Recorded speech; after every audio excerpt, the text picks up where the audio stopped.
Star Alex Ayala takes center stage at the BNP Paribas Tennis Paradise in Indian Wells. And of course, Filipino fans turn out in full force to cheer her. I'm very grateful for all the support that's been coming my way. And it's really heartwarming to see that they really, they make the effort and they take the time to come out and to support. And it makes the experience for the player totally. Something happened at Indian Wells in 2026 that nobody saw coming. A first-round match. Not a final, not a semi-final, a first-round match generated $5 million in ticket sales. Let that sink in for a second. Her name is Alex Ayala. And if you haven't been paying attention, now is the time to start. The moment her opening match against Ayala Yastremska was officially on the schedule, something shifted. Fans didn't just buy tickets, they rushed them. The demand hit so fast and so hard that the ticketing platform buckled under the pressure and crashed. Prices climbed to levels nobody had ever seen for a single tennis match, and people paid anyway. From every corner of the world, they paid. Because missing it wasn't an option. Indian Wells is no small stage. This is one of the most storied tournaments in the sport, a place where legends have competed for decades. But that day, it wasn't just another chapter in its history, it was a turning point. A new benchmark had been set. And it wasn't set in a Grand Slam final. It was set by a young Filipino woman playing her very first match at the event. What makes this even more striking is who was showing up. This wasn't just the Filipino community rallying behind one of their own, though they were absolutely there. It was everyone. Casual fans, lifelong tennis followers, people who'd never bought a tennis ticket in their lives suddenly finding themselves refreshing a sold-out webpage hoping for a miracle. That's not hype. That's something rarer and far more powerful. Jessica Pagula, a top WTA competitor,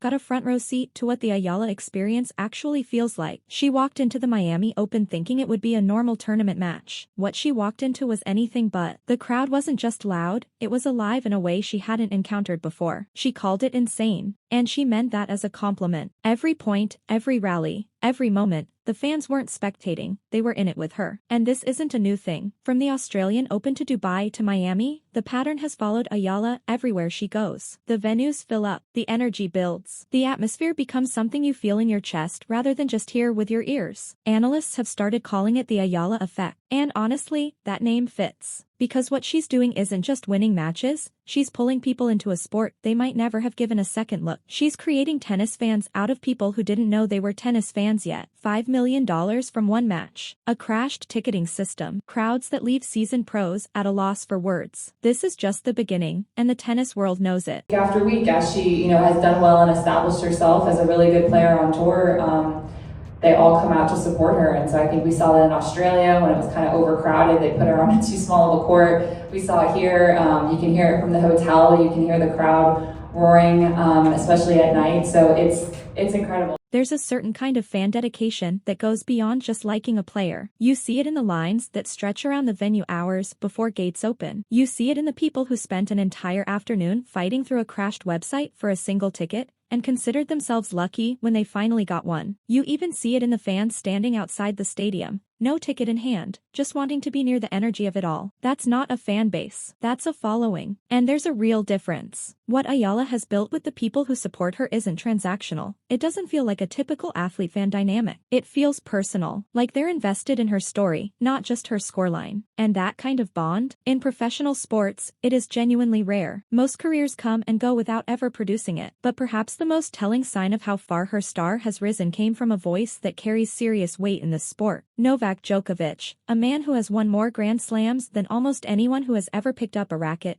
recently went on record about Alex Ayala. His words were direct and unambiguous. In his eyes, she is the greatest tennis player the Philippines has ever produced. When Djokovic says something like that, people listen. Not because of his fame, but because of what he's seen over the course of his career. He has competed on every major stage the sport has to offer. He knows what genuine talent looks like, and he knows what genuine star power looks like. And he's pointing at Ayala. That kind of endorsement doesn't just validate her on the court. It announces her to the entire tennis world in a way that no ranking or statistic ever could. Alex Ayala, that's been a talk, and which is understandable. There's some players coming from respective countries, like she's coming from Philippines, which is now a big deal. She's been the biggest ever, tennis player from that country, which is a big country, and there's a big interest. At the Australian Open earlier this year, the scenes outside the stadium told their own story. Queues that seemingly had no end. Thousands of fans who never made it through the doors, and yet, didn't leave. They stayed, standing outside, listening to the roar of the crowd inside, feeling the electricity pass through the walls. Just being there was enough. That's not something you can manufacture with marketing or media coverage. That's a connection that runs deeper than sport. And here's the thing, Indian Wells 2026 is still unfolding. The $5 million